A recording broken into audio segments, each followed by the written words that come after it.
Hello, हाय, welcome, नमस्ते। मेरा नाम ऋतिक और हम फिर से बात करने वाले हैं एक और इंटरेस्टिंग कंसेप्ट के ऊपर। तो ये वीडियो उन बच्चों के लिए मोस्ट इंपोर्टेंट होने वाली है जिनके पास सब्जेक्ट है सेमेस्टर 2 में इंट्रोडक्टरी मैक्रो इकोनॉमिक्स। तो चलिए शुरू करते हैं आज की वीडियो। और इस कंप्लीट सीरीज के नोट्स प्रिपेयर हो चुके हैं। जिन बच्चों को नोट्स परचेज करने हैं वो इस नंबर पर जाए, इस नंबर पर व्हाट्सएप करके नोट्स ले सकते हैं 9667836336।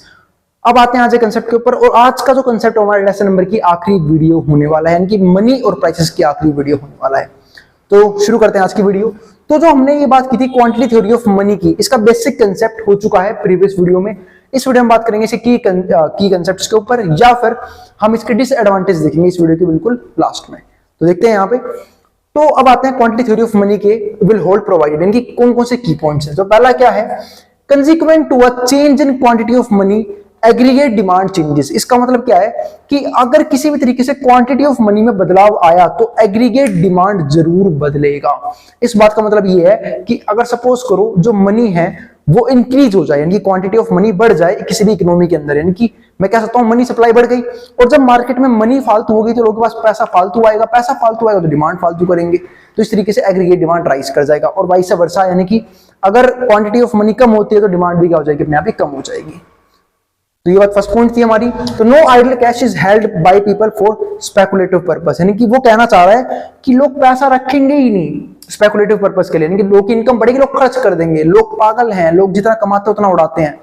ठीक है, तो ये सब ड्रॉबैक्स में देखने को मिलेंगे आपको। आई बात समझ में? तो ऐसा कुछ नहीं होता। मैंने आपको 2 पॉइंट समझाए थे इस वाले कंसेप्ट में, आपको प्रीवियस वीडियो में याद होगा आप लोगों को कि अगर मनी सप्लाई बढ़ती है तो एग्रीगेट डिमांड भी बढ़ सकता है।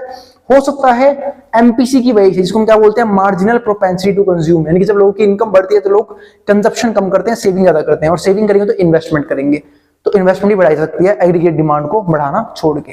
पर क्वांटिटी थ्योरी ऑफ मनी के हिसाब से ये बात ही सही है, ये बात ध्यान रखना। अगर मैं सेकंड पॉइंट की बात करूं तो ये हमारा जो पॉइंट है वो है when aggregate demand changes level of output does not change at all.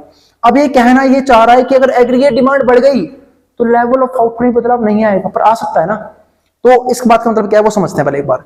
अगर एग्रीगेट डिमांड बढ़ गई सपोज करो तो क्या होगा, 2 चीज हो सकती है, या तो प्रोड्यूसर एग्रीगेट डिमांड को बढ़ता हुआ देख के लेवल ऑफ आउटपुट बढ़ाएंगे, पर ये थ्योरी कहना चाह रही है कि लेवल ऑफ आउटपुट नहीं बढ़ाया जाएगा।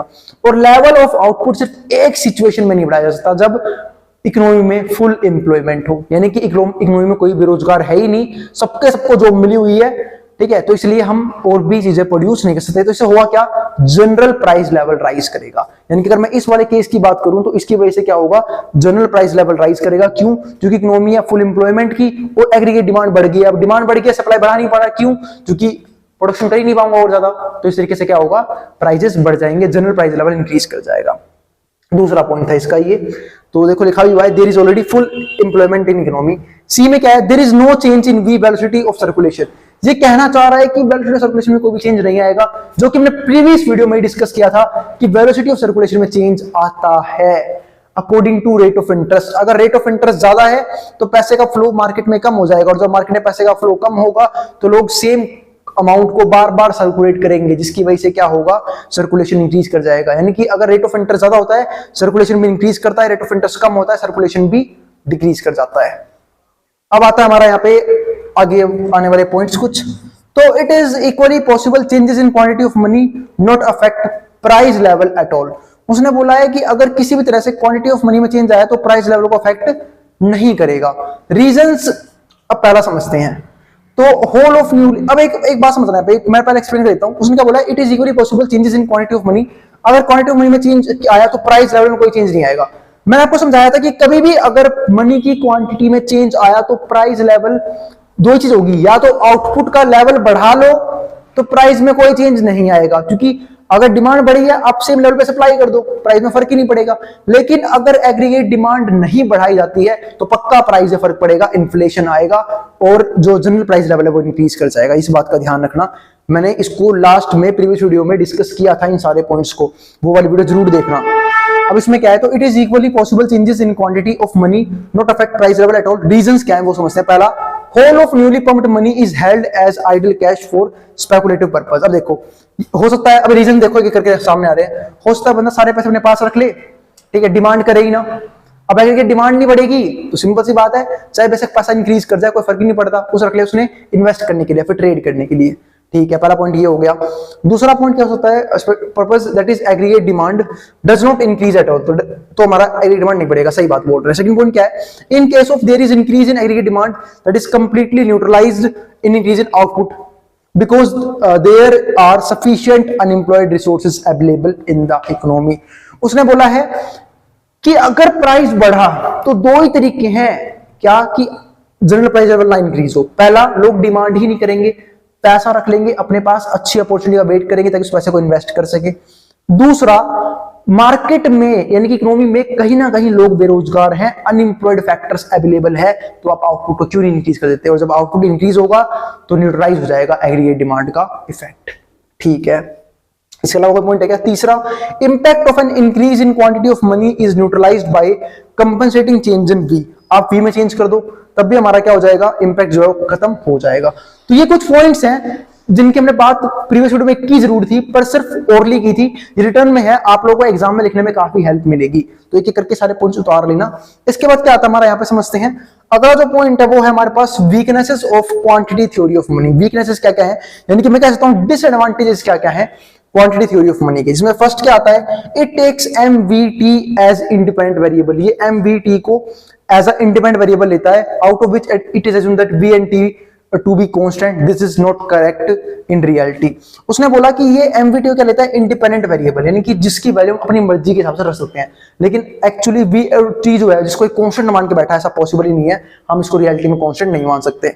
इसके अलावा and consider only P age dependent variable, और जैसे पी को डिपेंडेंट वेरिएबल मान रखा है, changes in P also affect VTM, लेकिन अगर पी में किसी प्रकार चेंज आया तो वीटीएम को भी इफेक्ट जरूर करता है।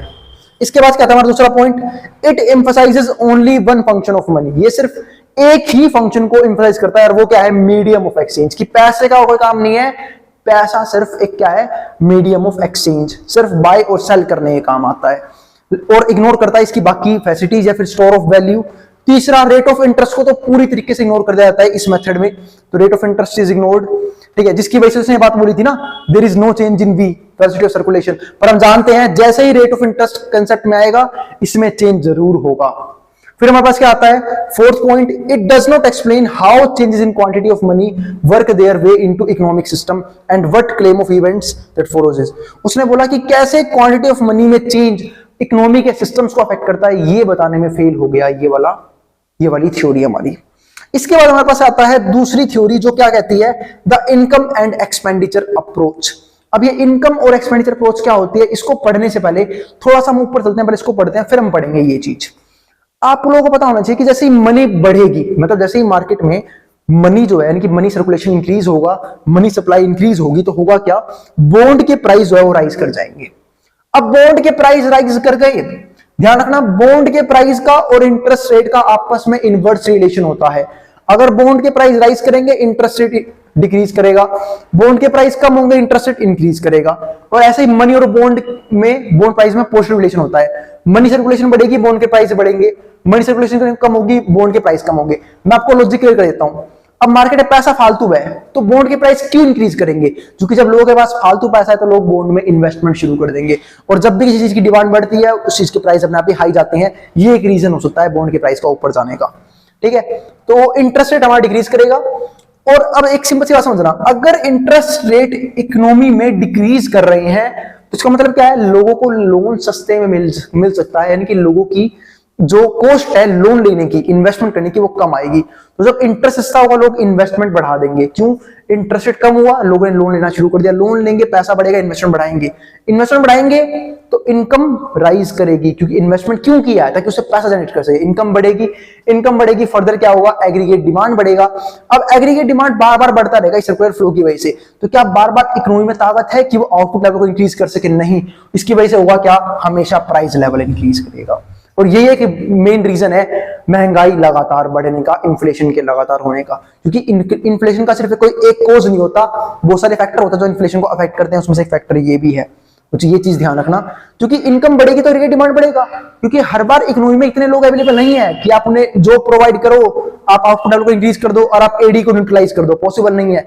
तो होगा क्या, एडी न्यूट्रलाइज नहीं होगा तो प्राइस लेवल इंक्रीज करेगा। तो ये हमारा मेन फैक्टर है किसका, इनकम एंड एक्सपेंडिचर अप्रोच का। अब पढ़ते हैं कुछ points. An increase in quantity of money neutralised by an increase in idle cash balances. अगर क्वांटिटी ऑफ मनी इंक्रीज हुई है तो हम इसे न्यूट्रलाइज कर सकते हैं by increase in idle cash balances. क्या हमारे पास कैश बैलेंसेस रख लो, may fail to lower rate of interest, लेकिन ये किसी में फेल होता है लोअर रेट ऑफ इंटरेस्ट रखने में। This will happen if the rate of interest is already low. The people expect it to rise and hence postpone purchase of bonds. अब इस तरीके से होता है क्या है कि भाई मार्केट में जो है वो रेट ऑफ इंटरेस्ट लो है, तो लोग सोचते हैं ये बढ़ जाएगा, ये बढ़ेगा, तो लोग अपनी इन्वेस्टमेंट को बॉन्ड्स में पोस्टपोन कर देते हैं। दूसरा, even if rate of interest falls it does not stimulate investment. Rate of interest कई बार जब फॉल करता भी है ना, तो इसका मतलब ये नहीं कि इन्वेस्टमेंट तुरंत हो जाएगी। If marginal efficiency of capital also falls, क्यों, क्योंकि अगर मान लो रेट ऑफ इंटरेस्ट फॉल हुआ, आप सब इन्वेस्टमेंट करेंगे, लेकिन जो marginal efficiency of capital also falls, लेकिन जो आपका कैपिटल है वो भी इस लेवल पे प्रोडक्टिविटी नहीं प्रोवाइड कर पा रहा due to technological, social, political और इकोनॉमिक फैक्टर, तो भी लोग इन्वेस्टमेंट करना पसंद नहीं करते, बेशक रेट ऑफ इंटरेस्ट कुछ भी चल रहा हो। उसके बाद तीसरा आता है, even a fall in rate of interest does not stimulate investment. अगर फॉल हो गया रेट ऑफ इंटरेस्ट में, वो लोग इन्वेस्टमेंट नहीं करते। इट में lead too much increase in level of income. इसकी से वजह से होता क्या है, लोगों की इनकम बहुत बढ़ जाती है if value of multiplier is low.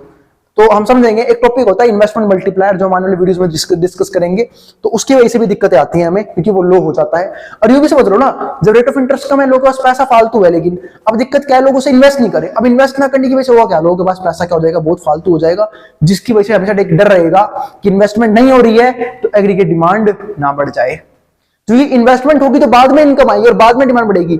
लेकिन अगर सपोज करो इन्वेस्टमेंट नहीं की तो अभी आपके पास इनकम बहुत ज्यादा है, आप एग्रीगेट डिमांड इनिशियली बढ़ जाएगा, यानी कि जो काम फ्यूचर में होने वाला था वो अभी हो जाएगा। ये एक दिक्कत हो सकती है।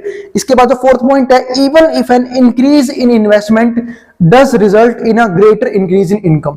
जब कभी भी इन्वेस्टमेंट बढ़ती है तो हम क्या देखते हैं कि इंक्रीमेंट देखा जाता है इनकम लेवल में बाय द मल्टीप्लायर के जरिए। Hence N increase in aggregate demand, जिसकी वजह से क्या होता है, एग्रीगेट डिमांड बढ़ता है, मैं बता चुका हूं ऊपर।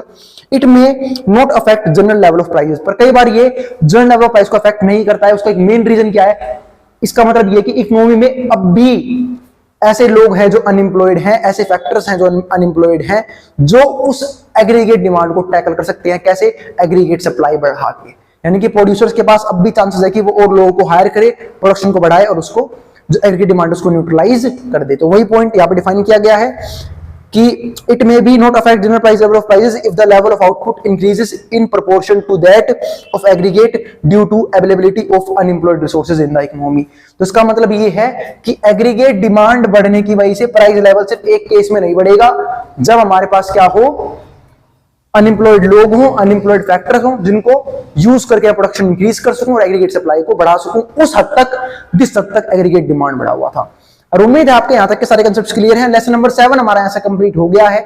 मैं पूरी कोशिश करूंगा जितने फालतू चैप्टर आपको लोग एग्जाम से प्रिपेयर हो जाए उतने चैप्टर आपको करवा के जाऊं, ठीक है। बाकी कुछ चैप्टर रह भी जाए कोई दिक्कत नहीं, आप रीड करना, आपको हर एक चीज समझ में आ जाएगी, ठीक है। कोशिश तो पूरी रहेगी कि जितना मतलब मैं कोशिश तो पूरी करूंगा कि कम से कम 10 चैप्टर तक हो ही जाए। 14 चैप्टर्स है, इतना इजी नहीं होगा कवर करना, हाँ, पर 10 चैप्टर तक मैं ऑलरेडी कवर करवा दूंगा आपके एग्जाम से पहले। तो ऑलमोस्ट 90% सिलेबस आप लोगों का हो चुका होगा और 60-70% तो हमारा भी हो चुका है। अब जिसको जो उतार सकता है मैं हट रहा हूं बोर्ड के सामने से। मिलते हैं नेक्स्ट वीडियो में और नेक्स्ट चैप्टर के साथ। अब जो उतार ले, और हाँ, वीडियो पसंद आए तो वीडियो को लाइक करना मत जाना, चैनल को सब्सक्राइब भी कर देना ऐसी वीडियोस के लिए। जिसको जो उतारना उतार ले।